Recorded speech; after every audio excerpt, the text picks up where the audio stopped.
बहू हम पुराने लोग हैं। कितनी ठंड है। सर्दियों में तो पानी में हाथ डालने का मन ही नहीं करता। रात को रसोई का काम निपटाकर आई तारा कंबल में घुसते हुए पति अमित से बोली, हाँ सच में लगता है इस बार ठंड सारे पिछले रिकॉर्ड तोड़ देगी। दोनों बातें कर ही रहे थे कि दरवाजे की घंटी बजी। लो आ गए सासू माँ के रिश्तेदार। यार जब देखो कोई ना कोई मुंह उठाए चला आता है। मैं पहले ही कह रही हूँ, मैं बाहर जाने वाली नहीं। तारा का ससुराल रेलवे स्टेशन के पास ही था, इसलिए आते जाते सासू माँ के ससुराल वाले, मायके वाले और जान पहचान वाले देर सवेर उनके घर आ धमकते थे। किसी की सुबह की ट्रेन होती तो किसी की देर रात की, किसी की ट्रेन देर से आती तो किसी की ट्रेन छूट जाती। तारा की सासू माँ बिमला जी का स्वभाव बहुत अच्छा था। जो भी आता उसे प्यार और अपनेपन से मिलती। चाहे कोई कितनी भी रात बेरात आए, उसे खाना खिलाए बिना नहीं रहती।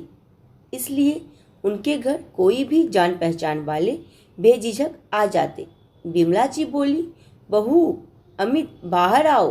तारा ने अमित को देखा और ना चाहते हुए भी उसके साथ बाहर आना पड़ा।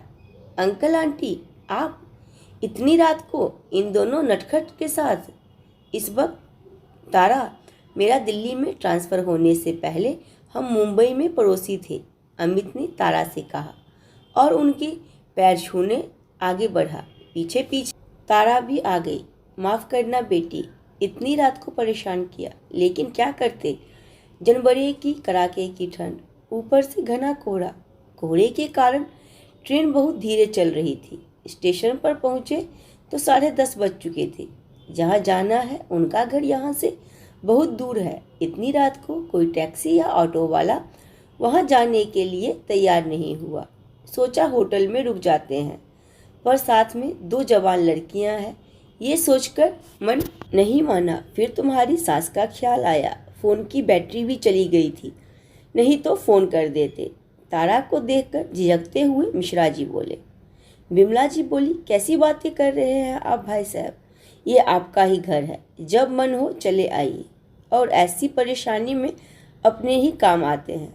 ठीक किया जो आप यहाँ चले आए। जवान बेटियों के साथ किसी अनजान होटल में रहना सही भी तो नहीं।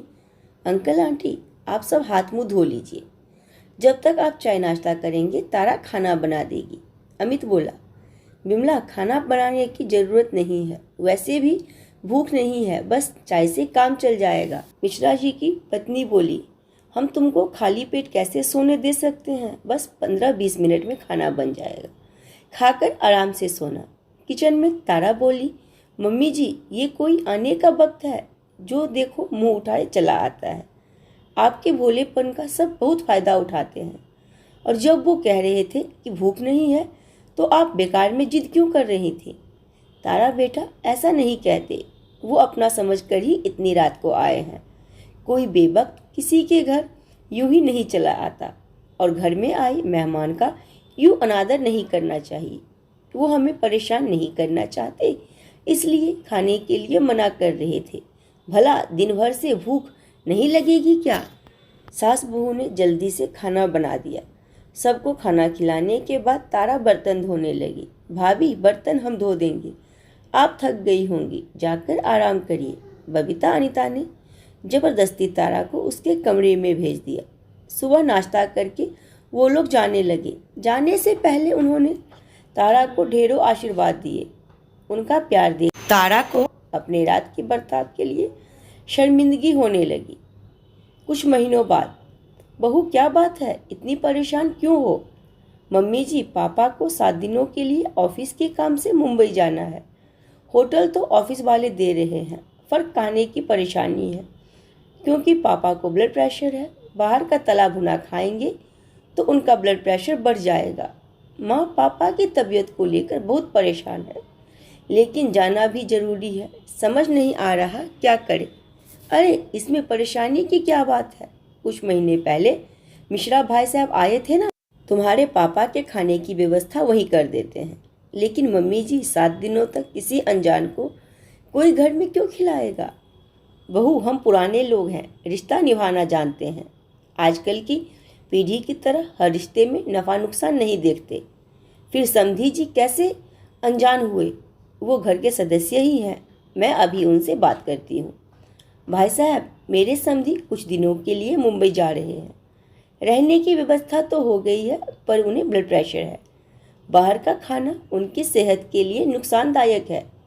यदि खाने का एक समय का इंतजाम आपके घर हो जाए तो बहुत मेहरबानी होगी। आपने हमें ऐसा बोलकर पराया कर दिया। बहन जी, हम हैं तो फिर उन्हें होटल में रुकने की क्या ज़रूरत है? उनसे बोलिए जब तक मुंबई में है हमारे घर ही रहेंगे। उन्हें यहाँ कोई परेशानी नहीं होने देंगे हम। आप चिंता मत करिए। आने का दिन और ट्रेन का नंबर बता दीजिएगा और उनको हमारा मोबाइल नंबर दे दीजिएगा। रजत उन्हें स्टेशन से ले आएगा। देखा बहू, नेकी कभी व्यर्थ नहीं जाती, इसलिए जितना संभव हो दूसरों की मदद करनी चाहिए। अपनी माँ से कहना समधी जी की फिक्र ना करे, ऐसा समझे वो अपने रिश्तेदार के घर जा रहे हैं। जी मम्मी जी। तारा सोचने लगी, ये सासू माँ का अच्छा स्वभाव और नेकी का बैंक बैलेंस ही तो है जो उन्हें सूद समेत वापस मिल रहा है।